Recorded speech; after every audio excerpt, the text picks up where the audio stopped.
More than 2 million disposable lighters are sold every day in the U.S., which is a staggering number. Many of them are imported from China, and we're learning they could have dangerous flaws. It's true. Investigative correspondent Sharyl Attkisson has a story of a Texas family paying the price for one bad lighter.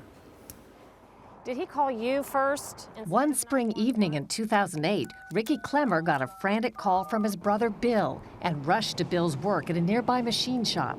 From his waist up, he was just burnt up. I mean, black.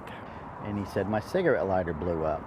Those were the last words the brothers ever exchanged. Bill was rushed to the hospital where he died 28 days later. His family left to piece together what went wrong. So Billy had set himself on fire over here and ran over there and put himself out, and then come back and called me. And you know how he managed to do that, you know, I haven't a clue how he managed to do that. The Clemmers hired experts to deconstruct Bill's accident. They concluded design flaws caused Bill's lighter to fail, and they provided this animation showing how. After Bill lit his cigarette, the lighter should have shut off.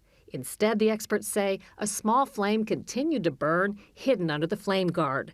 Fuel leaked out, evaporated into Bill's clothes, heated, and caught fire. Sputtering. I can feel some of the unburned liquid on my hands. One engineer hired by the Clemmers provided us his research video. It shows disposable lighters malfunctioning. Watch the flame continue to burn after it's supposed to go out. Some afterburn. Still not out. Still not out. 1 billion cheap disposable lighters are sold in the U.S. each year. Most, like Bill's, come from China. All those lighters, and yet the U.S. has no mandatory safety standards as they do in Europe and Canada. Here, the safety standards are voluntary, met by U.S. companies, but not necessarily the foreign competition. But there's something that makes Bill's story even more difficult. It turns out the very government agency that oversees lighter safety knew of the problem years before Bill ever put the lighter in his pocket. In 2006, the Consumer Product Safety Commission concluded 70% of Chinese lighters failed to live up to U.S. voluntary standards, and lighter malfunctions caused over 900 injuries each year. Yet bogged down by bureaucratic hurdles and dangers it saw as more urgent, the Consumer Product Safety Commission took no action. Ricky didn't know about any of that until we told him. The Consumer Product Safety Commission took up this issue 2 years before your brother's accident. Well, this is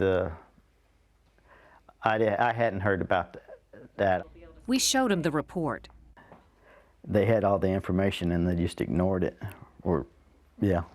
ignored it. Nobody from the Consumer Product Safety Commission would agree to an interview.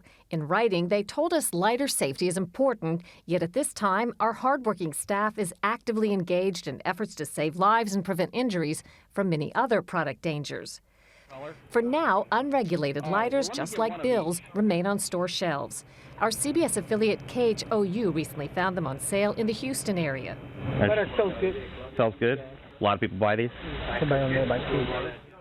What would you like to say to the folks at the Consumer Product Safety Commission? Do your job. If you're gonna make regulations and protect people, make the regulations to protect people, and don't be half-hearted about it. You can't pay me for what happened to my brother.